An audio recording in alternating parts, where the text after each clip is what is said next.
Mana ishda har xil vaziyatlar bo'ladi. Mana bizda sinfdoshlar kelishgan. Hozir bular hammaliga bitta bo'lib, bitta odam yaxshi narsani bilsa, o'zini yaqinlariga ravo ko'rishni yaxshi ko'radi. Mana hozir akam ham sinfdoshlar hammasini yig'ib olib kelganlar. Aka mana hozir birinchi muolajalarni oldilar, bularga massajlarni qilib, oluvli terapiyalarni qilib qo'ydi. Aka, qanaqa holatingiz? Zo'r. Aka birinchi kelganimda ko'p boshim og'rirdi.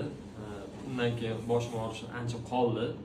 Yana mana ikkovimiz bugun boshqachasini olovli bankasini oldik. Endi xudo xolasa buni ko'ramiz. Maza qildik, tavsiya qilamiz. Alloh shifolik qilsin. Aka, siz qanaqa birinchi muolajada? Bu ikkinchi kelishim aka, o'sha menga. Hamma qo'llar yengil, ancha yaxshi odam tetik qilib qo'yadi. Ancha yengil yaxshi.